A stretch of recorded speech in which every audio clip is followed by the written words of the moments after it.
Olá pessoal, eu sou o Fernando Rocha, sou jornalista, sou apresentador também do podcast que está começando agora, o Sempre Cuidando.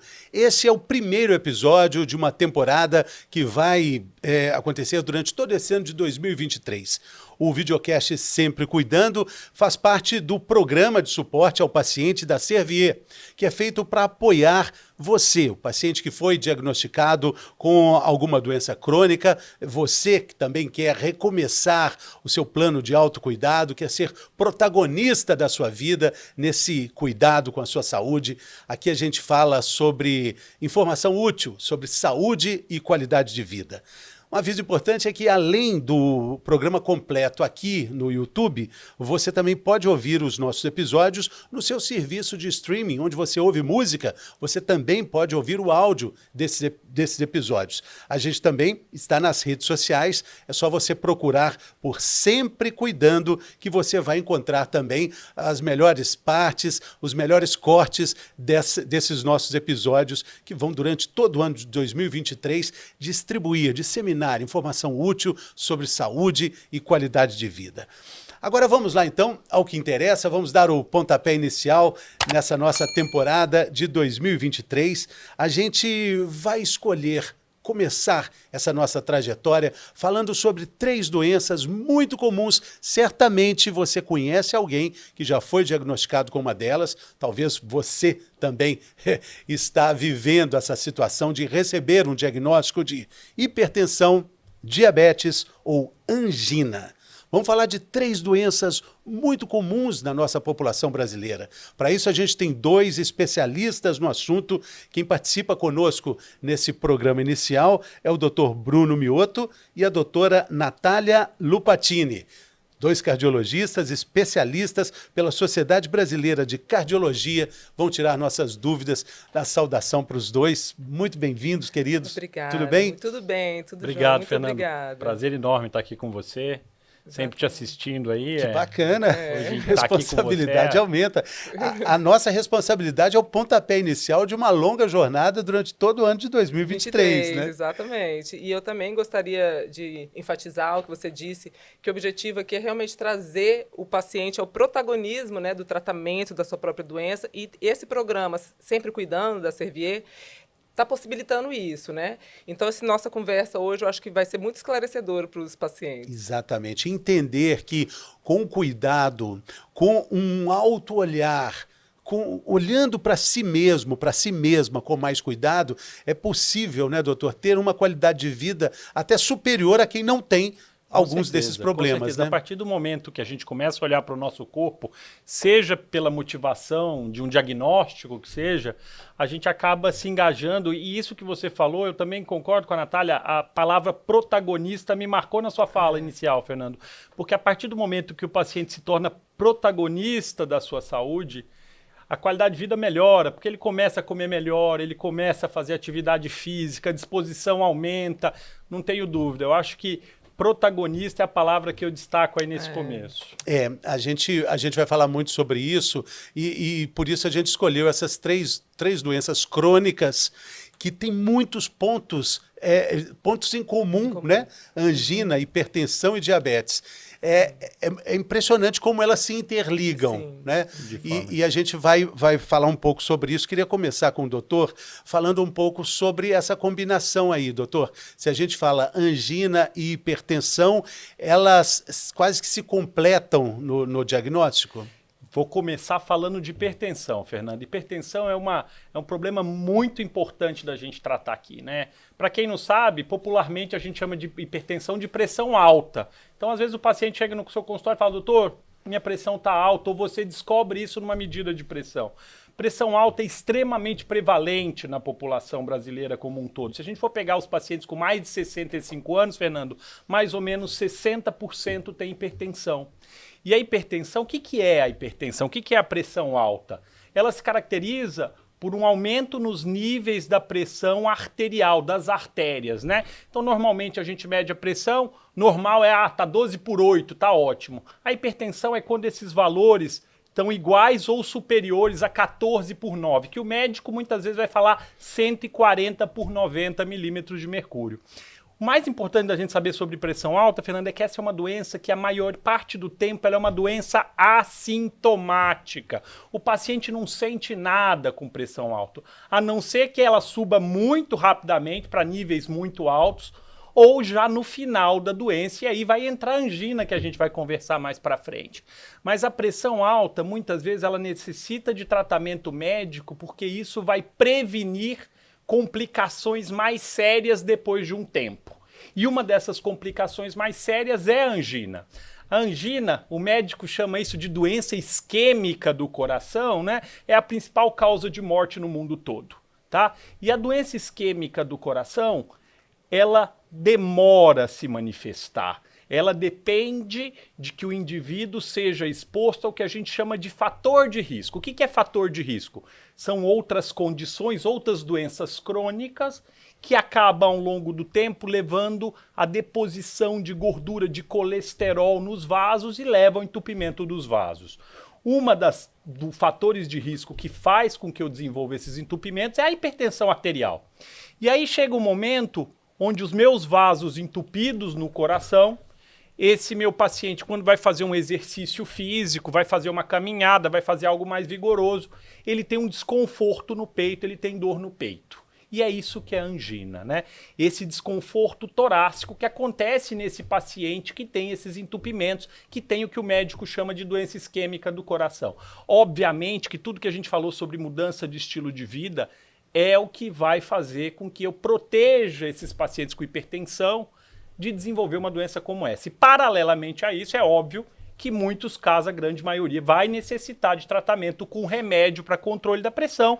E uma vez estabelecido esse diagnóstico de angina, o médico também vai ter que intervir e mudar, conversar muito seriamente sobre mudança de estilo de vida com esse paciente, mas também vai ter uma série de medicações que a gente pode usar nesse cenário para tratar essa condição que é muito prevalente na população. Exatamente. Para a gente entender melhor a condição da hipertensão, doutor, eu gosto muito de imaginar aquela figura de imaginação das artérias, dos vasos, como estradas por onde o sangue caminha e que são constantemente ali maltratadas, aquele asfalto cansado, né? Aquele caminhão pesado que vai atrapalhando a artéria ali de dar o fluxo. A estrada fica estragada. E aí o sangue corre com dificuldade por ali, e aí esses problemas vão acontecendo, até às vezes silenciosamente, doutor? O que a gente tem que entender, Fernando, é que o coração, quando a gente tem pressão alta, ele tem que trabalhar mais, e ele trabalha com mais vigor. Isso também leva a consequências, esse coração pode ficar hipertrofiado, essa é uma outra doença que leva ao enfraquecimento do coração, que é a insuficiência cardíaca. Paralelamente a isso, essa pressão aumentada cria uma força de cisalhamento, cria um processo inflamatório que faz com que a deposição de colesterol aconteça mais facilmente nessas artérias inflamadas ou machucadas, né? E esse é um gatilho importante. É óbvio que se isso vinha associado a outras doenças crônicas, como diabetes, colesterol alto, a potencialização disso é ainda muito maior. São várias coisas que estão levando a essa lesão, a essa inflamação dos vasos e, por conseguinte, o desenvolvimento das doenças cardiovasculares, né, Fernando? A gente sabe o impacto que isso tem, né? 30% dos brasileiros hoje morrem de doença cardiovascular. Então é muito importante a gente entender que isso é algo que precisa ser fortemente abordado. E falando sobre isso, doutora Natália, a gente tem aí, por exemplo, a diabetes, que atinge praticamente todos os órgãos do nosso corpo. É muito falado, né? Diabetes, o açúcar, mas a diabetes vai muito além da questão do açúcar. Existem muitas confusões quando a gente trata diabetes como doença crônica, diabetes tipo 1, diabetes tipo 2. Vamos esclarecer primeiro essa questão, doutora? Certo. Então, assim como o doutor Bruno nos explicou agora sobre a hipertensão, né, que é uma doença crônica, né, e com o passar do tempo pode diminuir sua qualidade de vida, assim também é o diabetes. E você falou muito bem, o diabetes é uma doença que pode afetar o corpo todo. Da cabeça aos pés. Da cabeça aos pés. Inclusive os órgãos que a gente chama como os órgãos-alvos, né, órgãos que são essenciais, né? Hoje é muito importante a gente saber essa diferenciação mesmo do diabetes tipo 1 para o tipo 2, né?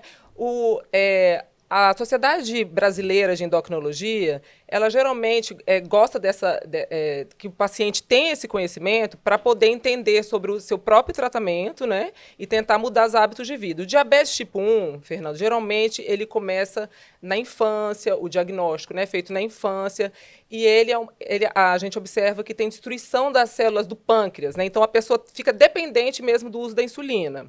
Logo assim que teve o diagnóstico, ele já começa a usar a insulina. O que é diferente do diabetes tipo 2, é o diabetes que geralmente aparece com envelhecimento ou associado com a obesidade. Então, essa diferenciação é muito importante para o tratamento em si, né, e para orientar bem sobre mudanças de estilos de vida, né? Assim como a hipertensão, você comentou bem, é uma doença crônica, né? Não transmissível. Inicialmente, principalmente no diabetes tipo 2, o paciente não tem nenhum sintoma, né? Ele às vezes, nem sabe que está diabético. Por isso que é importante nós estarmos sempre orientando o paciente a fazer a prevenção, né? Manter a avaliação médica regular, para poder pegar as doenças nas fases iniciais. Porque, se a gente for ver, desculpa interrompendo, doutora, desculpa interromper, já interrompendo, desculpa mais uma vez, o diagnóstico é relativamente simples, né? Isso. O diabetes tipo 2, clinicamente, a gente consegue identificar que o paciente pode estar apresentando diabetes, né? Nós temos indícios, né? O paciente que, às vezes, tem uma sede intensa, aumenta o volume urinário na parte da noite, que a gente chama nictúria, né? Ou uma perda acentuada de peso. O diabetes, o paciente começa a ter uns sintomas que nos dá a dica que ele está com a doença, né? Mas a dosagem bioquímica, né, do sangue é importante para a gente definir se o paciente, às vezes, é um pré-diabético, né, que ainda está em fases iniciais da instalação da doença, ou ele já é um paciente diabético, né? Então, é muito importante a gente saber essa diferenciação, né, que o tipo 1 geralmente é uma doença com autoimunicidade, né, os anticorpos que destroem essas células do pâncreas, né, o que no tipo 2, as células do pâncreas ainda funcionam, né, mas com o passar do evoluir da doença, o paciente pode vir a ter que usar a insulina também, sabe? Mas essa diferenciação da patologia, do que causou a doença, é importante para a gente saber qual que é o tratamento. O tipo 1 a gente já começa logo com a insulina. É importante também a gente falar da diferença entre os dois tipos de diabetes e também do diagnóstico pelo exame de sangue. Às vezes aquele exame de sangue em jejum, o paciente olha e fala assim, tá ótimo aqui, hein? Tem problema nenhum, está tudo perfeito, mas não é bem assim. Sim, pode existir um diagnóstico escondido. Vamos falar mais sobre isso? Hoje a gente sabe que a hemoglobina glicada, né, que é um exame que dosa o açúcar no sangue, é um controle como se fosse dos últimos 3 meses, né, da ingesta. Diz que esse não engana médico de jeito nenhum, né? Porque, por exemplo, a glicemia de jejum, que você comentou, às vezes o paciente faz uma dieta adequada 2, 3 dias antes, né? Sim, e aí... claro, quem é que não vai fazer a dieta adequada antes de fazer um exame de sangue? Ou aquele paciente... Vira santo. 2 dias antes o paciente vira santo. Aquele paciente que chega no consultório e fala, não, doutor, minha glicemia estava alta porque eu comi pizza ontem à noite, antes de colher o exame. Aí você vai na hemoglobina glicada e ela está alta. Então não foi a pizza da noite não foi. que fez. E aí, realmente... esse exame ele é feito depois do almoço. Então, esse não é o da manhã que você passa a noite inteira sem comer. Não, a hemoglobina glicada a gente faz de manhã também. Tá, faz de mas manhã. não tem um que você vai almoçar e depois volta? Esse que pega, né? Esse pós-prandial geralmente é feito 2 horas após a refeição. A gente pede para o paciente voltar.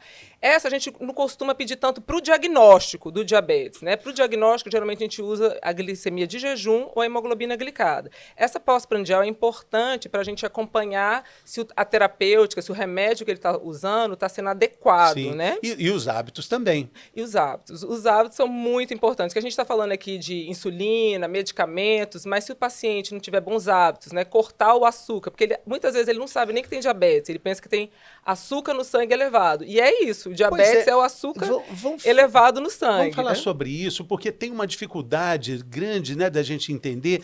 Tem uma história que eu gosto muito dessa explicação que os médicos sempre usam, da chavinha que abre ali a energia que a gente precisa. O diabetes acaba não tendo essa chave funcionando, chave, fechadura, essa relação. Como é que a gente pode falar sobre isso? O diabetes é uma doença silenciosa, né, que ela vai ali acometendo os vasos sanguíneos, né, ela vai causando enrijecimento, né, os vasos vão ficando endurecidos das artérias, e aí isso acaba causando a doença aterosclerótica, né, que é a doença que o colega acabou de falar, a angina. Então, muitos pacientes têm angina, né, que veio não só de um quadro de hipertensão, mas de um quadro de um diabetes. Sim. Silenciosamente, lá atrás, né, que não foi bem tratado. Então, é importante, né, a gente entender assim, que essas doenças crônicas, tanto o diabetes quanto a hipertensão, elas não têm cura. Mas elas têm tratamento, né? E o paciente que faz o tratamento adequado, ele vai ter uma qualidade de vida muito boa, igual de um paciente que não tem a doença, né? Isso é muito importante. Essa é uma das questões fundamentais do episódio de abertura que a gente vai falar aqui. O cuidado com uma doença crônica pode transformar esse paciente crônico com uma saúde maior do que um paciente que não tem o diagnóstico. Exato, exato. Às vezes o paciente não tem diagnóstico nenhum, mas tem hábitos de vida ruins. É tabagista, né? Tem um alto consumo de bebida alcoólica, escolhe alimentos ultraprocessados, né? Pobre em fibras. Então, assim, um paciente que tem um estresse super elevado, um sono ruim. Então, esse paciente, às vezes, ele não tem nenhum diagnóstico ou faz os exames e está tudo bem, mas é um paciente de alto risco cardiovascular, né? Então, muitas vezes, o paciente que tem o diagnóstico está mais saudável do que esse que está falsamente achando que está bem, né, doutor Bruno? E a Natália falou uma coisa muito importante no começo, Fernando, que foi sobre obesidade. Obesidade está linkado a tudo isso. Está linkado à hipertensão, está linkado a diabetes. A gente tem que entender que a gente está vivendo uma epidemia de obesidade. A famosa diabesidade. Pois é, e assim, igual, esse foi muito bom ele falar, porque eu falei aqui que o diabetes tipo 2 geralmente vem com a velhice e com a obesidade, né? Então a gente acaba que está vendo o diabetes tipo 2 também em adultos jovens, né? Em crianças, por causa da obesidade que está sendo assim, né? A obesidade está se tornando cada vez mais prevalente e com isso vem junto obesidade, vem junto hipertensão, diabetes e várias outras doenças crônicas, inclusive a angina, como a gente mencionou. Eu queria até colocar um número aqui para a doutora, olha só, um dado importante, 75% das pessoas com diabetes também têm hipertensão. Elas têm pontos de contato, diabetes e hipertensão e, por sua vez, todos ligados com a obesidade. Uma doença leva a outra, né? Quer ver? Vamos falar mais? Inatividade física. A lista é imensa, né? A gente vai... Demais. Depressão, a gente pode... Poxa, tem muitos, as chamadas comorbidades, né? É igual você falou, hoje a gente já sabe que uma doença acaba que pode levar a outra mesmo. Igual, por exemplo, eu falei do diabetes, né, que acomete os vasos sanguíneos, né?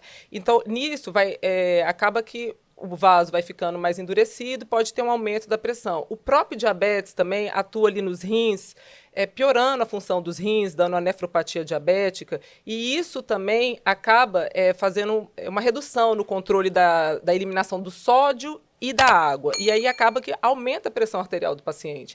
Então, o diabetes ele tem alguns mecanismos para fazer esse paciente virar hipertenso, né? Da mesma forma, a hipertensão também pode levar ao diabetes, por mecanismos muito parecidos. Não é à toa que as 3 doenças foram convidadas para participar. As 3, né? Diabetes, hipertensão e angina, doutor. Vamos falar desses pontos em comum das 3 doenças crônicas? Normalmente, não é incomum o paciente ter as 3? Não é incomum, de forma nenhuma. Se eu for pegar meu ambulatório hoje de doença coronária do INCOR, Fernando, eu vou ter meus pacientes com angina, boa parte deles, a grande maioria, vai ter diabetes ou hipertensão arterial. Isso é muito importante. Vem naquele conceito do que a gente conversou sobre fator de risco, né? Fator de risco, o que é fator de risco? São condições que aumentam o nosso risco de desenvolver uma doença cardiovascular. E a angina é uma doença cardiovascular. Então, hipertensão, diabetes, colesterol alto, obesidade e, obviamente, entra também o estilo de vida nessa jogada. Uso de fumar, sedentarismo. alimentação inadequada, rica em ultraprocessado, né? Tudo isso também colabora. Doutor, eu estou lembrando o seguinte, existe também um aspecto que a gente pode falar do aspecto genético, o aspecto hereditário. Isso é importante. Mas isso é apenas uma informação, não é uma condenação. Muitos Perfeito. pacientes acabam dizendo, não, lá em casa é assim, todo mundo tem angina, hipertensão, diabetes. O meu avô, foi lá do meu tataravô, vem vindo. Tem a condição isso genética. Não é desculpa, não é, Isso. doutor? Isso é muito importante da gente considerar, Fernando, que a genética é importante. É importante na gênese. Mas aí que entra a prevenção, Fernando. E aí é esse vida, paciente, né? Que tem uma carga hereditária grande, que tem que se engajar no seu tratamento, que tem que mudar estilo de vida. A gente tem que conversar com esse paciente sobre alimentação, sobre a prática de exercício físico. Uma das coisas muito importantes é que esse paciente, se conseguir com ajuda, abandone o tabagismo. Tudo isso é muito importante, né? E quando ele tem essa carga genética, ele não está condenado a ter diabetes. A gente pode ajudá-lo a reduzir esse risco a partir do momento que a gente vai instituir um estilo de vida muito mais saudável. Isso é muito mais importante. É aquilo que a gente falou no começo sobre ser protagonista no seu cuidado, né? O médico pode orientar, mas no final das contas, quem tem que fazer, quem tem que ser o protagonista é o paciente. Quem tem que fazer, né, o gerenciamento, o autogerenciamento da saúde é o paciente, né? Mas cabe a nós, médicos, orientar, ensinar o paciente sobre a doença, né? O paciente que tem esse conhecimento, a gente observa que ele fica mais aderente ao tratamento, mais engajado, né? Então, é dupla mão, né? Uma relação médico-paciente muito boa, com uma boa comunicação, e essa educação na saúde também é importante para o paciente ser aderente. Eu acho que um dos pontos-chave para o sucesso no tratamento é informação, Fernando. Informação é um remédio poderoso, né? Demais. Informação salva vidas, Então, né? cabe ao médico orientar o seu paciente, orientar que esse paciente deve seguir esse estilo de vida que a gente comentou aqui. Cabe ao médico, por exemplo, uma intervenção simples, Fernando. Um doente com várias comorbidades como essa, geralmente ele tem uma polifarmácia. Como é difícil manter aderência ao longo do tempo se você toma múltiplas medicações em vários horários diferentes. Cabe ao médico simplificar os esquemas terapêuticos. Doutor Bruno, essas três doenças, doutora Natália também, essas três doenças, elas têm um ponto em comum muito forte, familiar, que é a questão hereditária, questão genética. É um ponto de atenção, mas acontece muitas vezes do paciente colocar um pouco a culpa nessa questão. Isso aí meu avô tinha, meu pai tem, eu vou ter também, meu filho também vai ter, e deixa esse cuidado meio debaixo do tapete. Fernando, isso é muito importante esse ponto que você tocou. Obviamente que a questão genética, né, você ter seu pai, seus tios, sua mãe com esses problemas crônicos, óbvio que isso aumenta o seu risco de ter hipertensão, de ter diabetes tipo 2, de ter angina, mas a gente tem que entender, Fernando, que o fato de você ter antecedentes familiares, ou seja, você ter um componente genético importante, não é uma condenação, né? É uma informação. Isso é importante, sim. Esse paciente, essa pessoa que tem esse antecedente genético tão importante, obviamente ele vai ter que se engajar mais no autocuidado. A prevenção continua sendo muito importante, mudar estilo de vida é muito importante, Fernando. Então, essa pessoa que tem aí um componente genético mais sério, ele vai ter que se engajar mais em atividade física, ele vai ter que controlar o peso, vai ter que ter uma alimentação saudável a maior parte do tempo. Quando ele vai no médico, a gente vai ter que orientar esse paciente, a gente vai ter que orientar ele que ele não pode fumar, né? Então, tudo isso é muito importante, mas genética não é condenação. Isso é o principal da gente entender, né? E a gente vai poder aí ajudar esse paciente a ser um protagonista do seu autocuidado. A gente vai ser um ator coadjuvante, eu brinco, a gente vai ser importante também nessa condução, mas vai estar nas mãos do paciente o seu cuidado de fazer hábitos, ter hábitos para prevenir o aparecimento dessas doenças. E não é uma tarefa simples. A gente sabe que o Brasil é um dos campeões mundiais na inatividade física. Um país tropical, abençoado por Deus. Mudança de hábito é muito difícil. A doutora mora em Brasília, né? Sim. Nós somos lá de São Paulo, né, doutor? É uma cidade com muitos parques, estamos gravando aqui no Rio de Janeiro. Como é que pode, assim, de uma forma geral, o brasileiro não encontra 150 minutos na semana para praticar atividade física? de uma forma geral. Mais da metade da população não pratica... A mudança de hábito, né, você sair do sedentarismo, sair da inércia, né, terapêutica também, é muito difícil, né? Então, por isso que ela vem muito casada com a motivação, né? Então, cabe a nós, médicos, também estimular a motivação do paciente, né? Igual você falou, tem ambientes abertos, né, parques, né?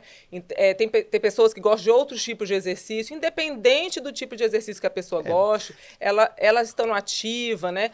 Esses 150 minutos que você falou é muito importante, porque a gente orienta 300, 150, 75, independente da intensidade, independente de qual é a intensidade e o tempo, o mais importante é o paciente começar a aderir e ter regularidade. Posso 150... falar uma coisa importante, Sim. Fernando? Eu brinco sempre.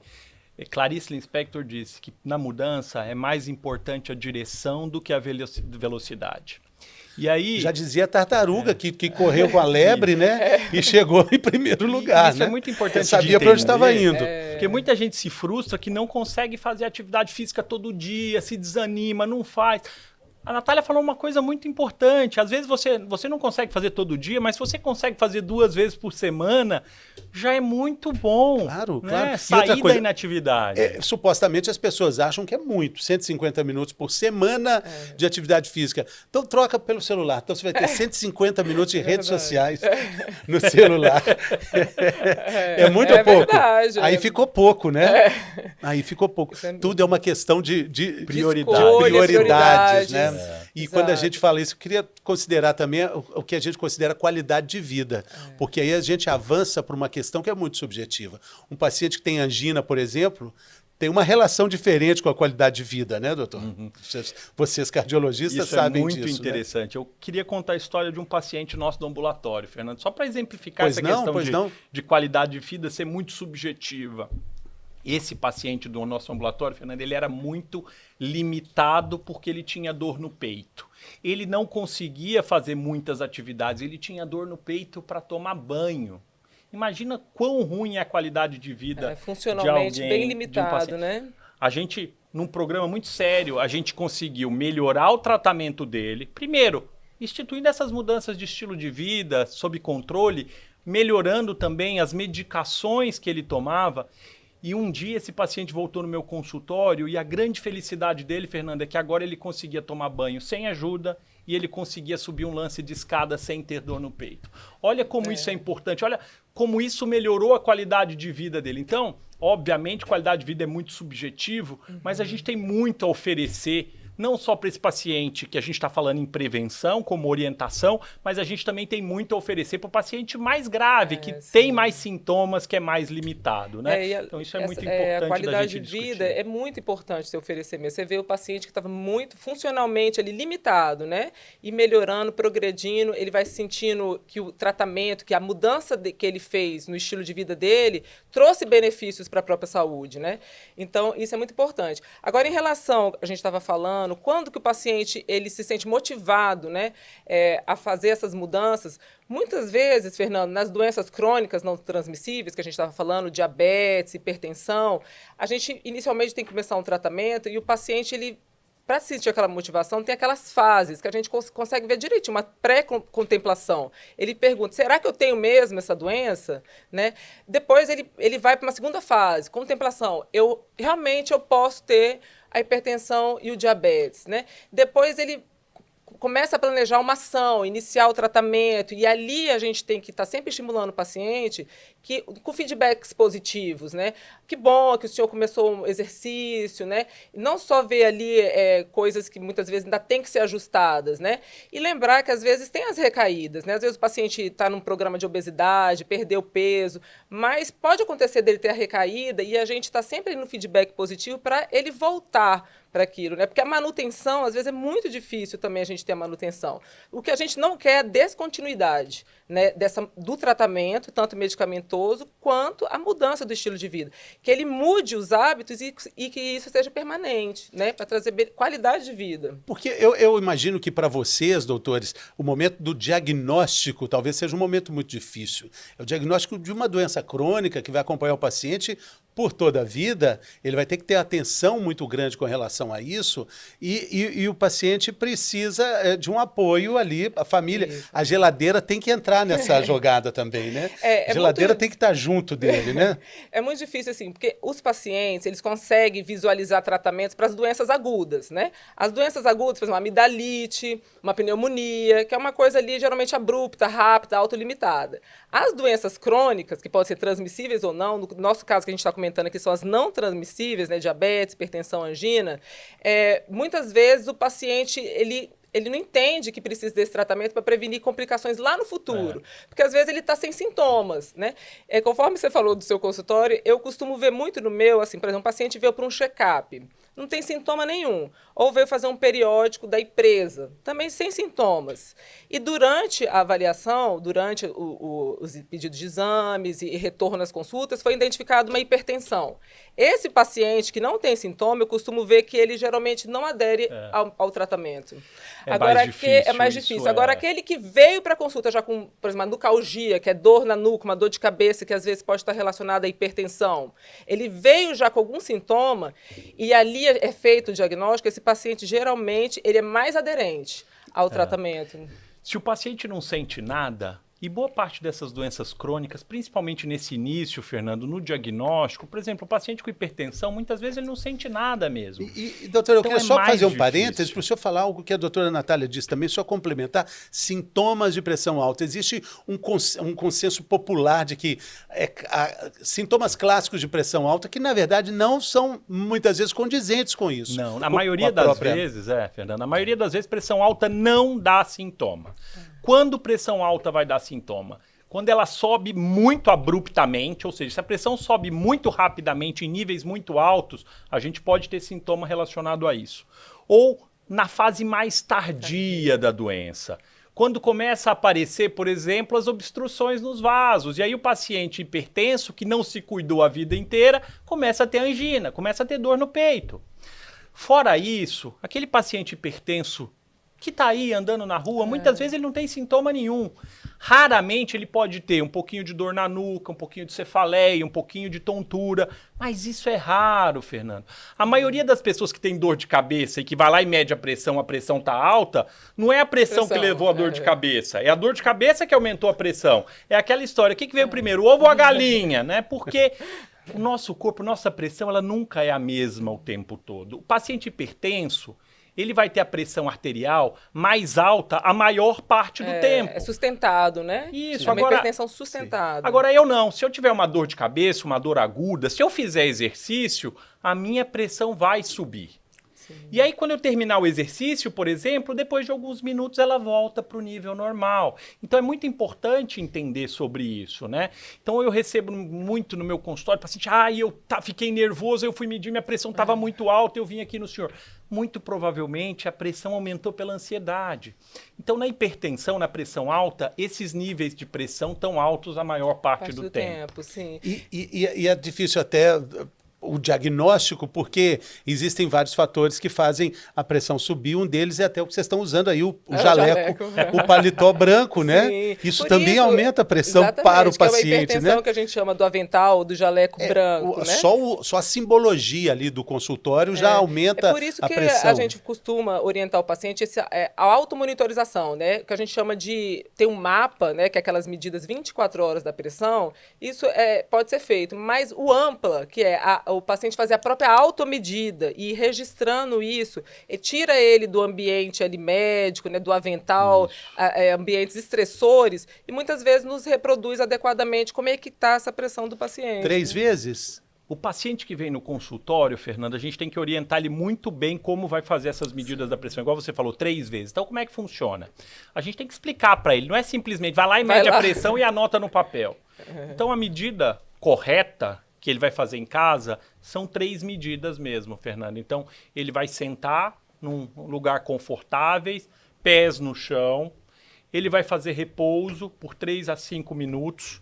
Ele vai colocar o manguito, o aparelho de pressão automático e vai fazer uma primeira medida. Essa primeira medida, muitas vezes, a gente desconsidera. E aí, depois de 1 a 2 minutos, ele faz a segunda medida. E aí ele observa, anota o valor. Mais 1 ou 2 minutos de repouso, a terceira medida. Qual a pressão que a gente vai considerar? Na maior parte das vezes é a média da segunda e da terceira medida. Então é importante também você medir corretamente. Não pode chegar correndo. Sentar num lugar. Acabou de comer, né? Mediu a pressão, tomei um café, fumei um cigarro. Fumou, tá com a bexiga cheia. Tem uma hora do dia que é melhor? Fernando, eu gostaria muito de falar isso também. A bexiga cheia também é um fator que interfere nessa aferição, né? Se tem a hora melhor, até para a gente comprar sapato, porque o pé fica mais inchado, e aí é recomendado que você compre o sapato mais à tardinha, porque ele não vai doer, porque o pé vai desinchar. Imagina para medir pressão alta. A gente sempre orienta. Aliás, medir não, né? Para controlar a pressão, né? A gente sempre orienta a medir de manhã e no final da tarde, começo da noite. Geralmente eu falo para os pacientes, olha, mede antes do café da manhã, esvazia a bexiga, mede antes do café da manhã e antes do jantar. E é muito importante você trazer isso para mim anotado. Porque às vezes o paciente chega, doutor, você mediu a pressão? Medi, doutor. E como é que deu? Eu medi a maioria das vezes, assim. Ficou em torno de 13/9. E aí é muito difícil, E aí né? o ELF entra também com uma ferramenta adequada, né? É um aplicativo que esse programa Sempre Cuidando também possibilita. Porque hoje em dia, né, Fernando, a gente usa muito aplicativo, né? Para adquirir ingresso de cinema, né? Agora, será que existe um aplicativo que condensa tudo, autocuidado, controle de se eu estou fazendo exercício, medicação? Então, a gente tem esse aplicativo, né? Que é validado pela Sociedade Brasileira de Cardiologia, que é o ELF. Então, essas aferições que o Dr. Bruno está falando, nesse aplicativo, o paciente pode ir registrando essas pressões e, na hora da consulta, ele pode mostrar para o seu médico, né? Inclusive, ali ele fica sabendo se aquela aferição foi adequada, se está em níveis, se tiver com nível elevado. O próprio aplicativo tem uma inteligência artificial que fala, olha, afira a sua pressão mais 3 dias, caso a sua pressão esteja elevada, procure o seu médico, né? Então, esse aplicativo, ele educa muito o paciente e auxilia tanto na adesão quanto no tratamento. O ELF é muito interessante, né? E a gente tem que usar a tecnologia a nosso favor, né? A gente eu só queria lembrar que o ELF é um aplicativo que está disponível nessas lojas de aplicativo, dependendo do celular que você usa.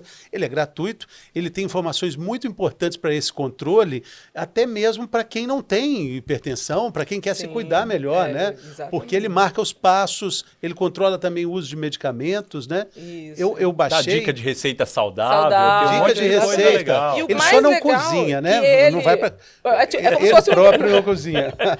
E o mais legal é que dá pontos, né? É como se fosse um game. Isso é muito legal. Então, cada vez que você coloca na plataforma... Você disputa com você mesmo. Que você fornece lá os dados da sua pressão, os passos que você fez por dia, você ganha pontos que pode trocar por produtos que estão disponíveis ali no aplicativo. É né? muito interessante. Agora, na abertura a gente falou sobre esses padrões 12/8. Os mais antigos vão lembrar que 12/8 antes era uma conta muito alta. Aí, de repente, mudou a conta, doutor. O que mudou, na verdade, quando a gente controla esses números? Na verdade, a gente chama de hipertensão quando esses níveis, ou pressão alta, né? Quando esses níveis estão acima de 14/9, maiores ou iguais a 14/9.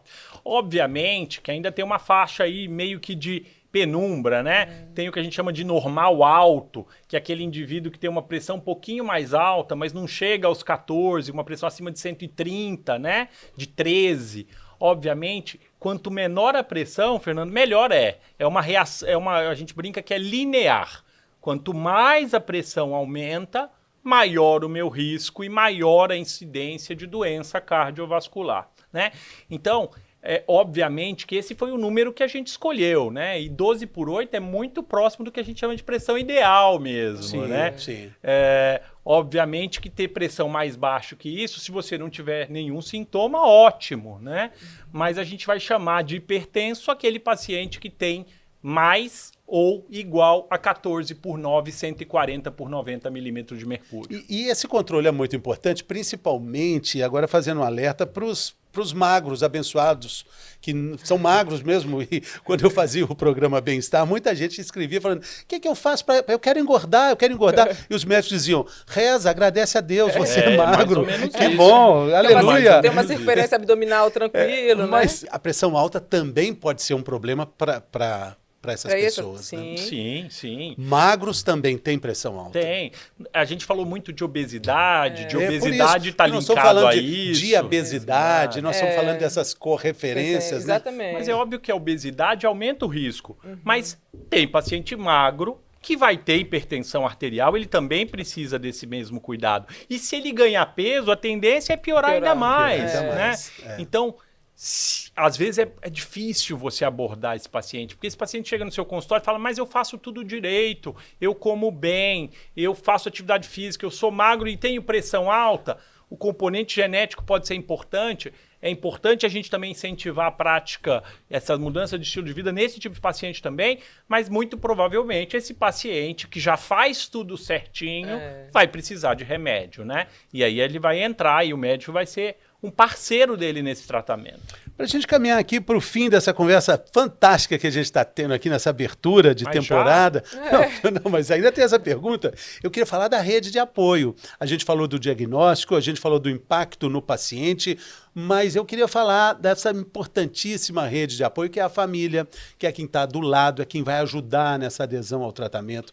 Falei da geladeira amiga, né? Sim. Tem geladeira que sabota qualquer regime, qualquer mudança de estilo verdade. de vida, mas é um papel muito importante, né? Demais, demais. Essa rede de apoio, hoje a gente fala muito nela, principalmente nas doenças crônicas não transmissíveis, na parte do câncer, né? Que é uma doença mais debilitante, mas as outras doenças, como diabetes e hipertensão, também a gente vê a importância da participação da família, às vezes no cuidado com a alimentação, no cuidado da administração de alguma medicação. Por exemplo, nos casos dos idosos, né? Os idosos, geralmente, a gente consegue, tem às vezes problema de memória, não toma a medicação, não tem uma aderência satisfatória, a família entra ali para ajudar a corrigir, às vezes, algum erro, né? De administração da medicação, de superadesão, que os idosos também acontece muito isso, às vezes ele não... Alguns podem não ser aderentes, outros podem ser super aderentes, né? Tomar 2, 3, 4 do comprimido que às vezes foi indicado só um. Então, para evitar tudo isso, a família é muito importante. E nos outros que não têm esses problemas, são autônomos, são funcionalmente, né, lúcidos, orientados, conseguem fazer seu próprio tratamento, a família entra ali como uma grande motivadora, né? E Para o assim, paciente. a gente tem que também levar em consideração, Fernando, vamos pegar um núcleo familiar, um marido, uma esposa, filho. Se um tem um diagnóstico de uma doença crônica, isso vai impactar na família toda. Pensa num paciente, um marido desenvolveu hipertensão.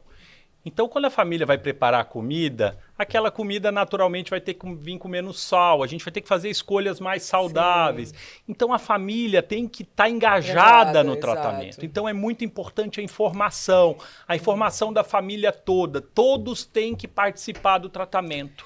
E esse participar, né, a família toda, quando se engaja, isso motiva muito mais a paciente que tem doença crônica. Porque se você vai lá, tá lá naquele ambiente familiar, não, ele tem diabetes, não pode comer doce. E aí, ele não pode comer doce, mas a família inteira está comendo doce na frente dele. É muito complicado. Isso é muito complicado. Os pais querem que os filhos comam frutas, verduras e legumes, mas não dão um exemplo, né? Olha, Fernando, o que é também muito legal a gente falar sobre essa rede de apoio, né? Da tecnologia mesmo também ajudando nessa rede de apoio familiar, né? Esse aplicativo que a gente falou agora há pouco, o Elf, ele também possibilita que a família participe. Ele pode ser compartilhado. Exatamente. O paciente, ele pode compartilhar, ele manda um link pelo WhatsApp mesmo, qualquer desses de comunicação, um link do tratamento que ele está fazendo ali, dos remédios que ele está tomando. Caso ele esqueça de tomar algum medicamento, o aplicativo vai informar também o familiar. Inclusive, o familiar fica até ciente se está acabando o estoque de medicamento do paciente. Então, essa ajuda, essa rede de apoio familiar, também a gente vê que se beneficia do avanço da tecnologia, né? Claro. Pois é, a tecnologia veio, então a gente... esses aplicativo, né, do Elf veio para nos ajudar mais ainda na aderência e na melhora da qualidade de vida do paciente e também dos seus familiares, né? E a base de tudo é o amor, é o cuidado, o autocuidado, também o cuidado familiar. Eu lembro de uma reportagem antiga que a gente fez, com uma cidadezinha pequena do interior de São Paulo, um grupo escolar viu que os pais estavam com vários problemas de diagnósticos de hipertensão, doenças crônicas, e colocou para os alunos a missão de cuidar só da alimentação. Tirar o sal da legal. mesa. Cuidar ali, ver se o pai estava fumando ou não. O resultado foi maravilhoso. Não só nos resultados dos exames, mas começaram a praticar mais atividade física, pararam de fumar, só com o olhar dos filhos. É muito bacana, né? Isso até a nossa SBC, a Sociedade Brasileira de Cardiologia, ela tem um programa, né? A SBC vai às escolas, justamente porque as crianças podem levar para os seus familiares, para suas casas, seus lares, os bons hábitos, né? Isso é matéria escolar desde do maternal, né? Entender o que é o sal, que é maravilhoso, é uma dádiva maravilhosa, sim, mas com moderação, né? Tirar o saleiro da mesa, a gente vai falar muito sobre isso em outros episódios. Vamos ter muito assunto aqui. A gente tem como temperar o alimento com outras, né, de outras maneiras. No Sempre Cuidando, inclusive, lá a gente tem alguns cardápios explicando até como fazer um sal com ervas. Tudo isso ajuda a eliminar a ingesta de sódio, né, do sal mesmo de cozinha. E é questão de hábito, é questão de acostumar o paladar, de oferecer para si mesmo outras oportunidades, requintar esse paladar, né? É igual tomar café, né, Fernando? Então, tomar café sem açúcar. Então, diabético, que a gente tem que restrição de açúcar e que o adoçante, às vezes, ele não gosta. Mas como é bom tomar um café hoje, depois que você se habitua, né? Refina o seu paladar, um café sem açúcar, que você percebe outros aromas. Então é tudo questão também do hábito, da prática. E o fim desse processo é que você descobre que, na verdade, você não tomava café, você tomava uma água quente com um negócio doce, né? Aí tira isso, você toma o café mesmo, vai vendo que tem café bom, café ruim. Eu achava que café era tudo a mesma coisa. E não é. Descobri quando eu parei de usar adoçante e açúcar. Gente, para terminar, último conselho, a dica de ouro desse episódio. Agora a missão é com vocês, conversamos muito, mas eu queria que vocês deixassem uma mensagem para a nossa telespectadora, para o nosso telespectador, nesse que é o primeiro episódio de uma série que vai por todo o ano de 2023. Eu toquei nisso algumas vezes, Fernando, e eu queria deixar como mensagem final o autocuidado e você realmente ser protagonista no seu cuidado, né? Seja mudando o hábito de vida, levando uma vida mais saudável, comendo melhor, fazendo exercício físico. Isso é muito importante. Se você, primeiro, se torna o protagonista do seu cuidado, isso é muito importante. É óbvio que ao seu redor vão ter pessoas para te ajudar. Seja seu médico, seja seu familiar, mas é muito importante você se engajar no seu cuidado, você se engajar no seu tratamento e você entender que o automonitoramento, que você se cuidar, é extremamente importante para o sucesso no tratamento dessas doenças crônicas. Eu acho que essa é a mensagem principal para mim dessa nossa conversa. Exatamente, eu concordo muito com isso mesmo. Esse autocuidado, né? O próprio paciente saber da doença, isso é muito importante, né? O que hoje, eu acho que a partir de hoje, né, o telespectador que está vendo esse programa, ele poderia pensar nos seus hábitos de vida, observar quais daqueles que não são tão saudáveis, né, e tentar mudar esse hábito ruim por um hábito bom, né? Por exemplo, se o paciente, de repente, é tabagista, ele fuma, vou trocar por um hábito saudável, como começar a fazer uma atividade física, e não trocar um hábito ruim por outro hábito ruim, né? E estar sempre motivado, e a gente tem que ter ciência, assim, que as recaídas acontecem, né? Mas que a gente tem que ter esse automonitoramento para a gente ter qualidade de vida para o nosso envelhecimento, né, Fernando? Porque a gente vai viver muito. Vai viver muito. Mas a gente precisa de qualidade, mas né? precisa de ter qualidade, exatamente. Com Temos que ter uma longevidade, mas com qualidade, com funcionalidade, né?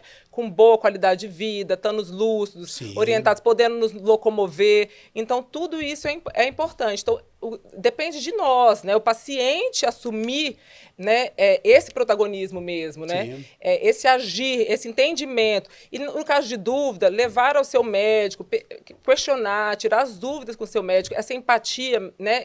A boa comunicação do médico-paciente ajuda muito nessa aderência, né, Fernando? Confiança. Confiança. Relação de confiança. Exato, exatamente. Fundamental. E assim, a gente observa mesmo que, às vezes, o paciente tem a prescrição e nem inicia o tratamento, porque às vezes não sentiu confiança no médico, o médico não explicou como é que seria aquele tratamento. Então, tudo isso é importante, né? Você entender o que você está tomando, você saber que você é hipertenso, ou seja, que você tem pressão alta, ou que você tem um açúcar alto no sangue, que você é diabético, né? Porque muitas vezes a gente pergunta ao paciente, você tem diabetes ou você tem hipertensão? O paciente não sabe. Ele fala, não tenho nada disso, doutora. Aí você pergunta, o que você está tomando, então? Aí ele fala vários medicamentos antihipertensivos, né, e hipoglicemiantes orais, ou seja, remédio para baixar a glicose, e que ele desconhece que ele está tratando o diabetes e a hipertensão. Então, o paciente ele tem que ter esse conhecimento, né, para a gente ter mais sucesso na adesão. E a informação é primordial. Isso aí a gente vai falar durante o ano todo. Primordial. Mas queria muito agradecer vocês. Obrigado pela gentileza, pela generosidade das informações aqui. Nós que agradecemos. Agradecendo também a sua companhia aqui conosco e dizer o seguinte, a gente gostaria muito que você desse aquele famoso like, o joinha, né? O troféu joinha, muitos likes, compartilhar esse conteúdo com pessoas que você sabe que vão fazer bom uso dessa informação útil de saúde e qualidade de vida e também seguir a gente pelo Instagram, o @semprecuidandoservier. Página maravilhosa, colorida, dinâmica, muita informação diária sobre tudo isso que a gente... né? É muito legal. Então é isso, a gente te espera por lá e te espera sempre por aqui também. Até a próxima. Saúde!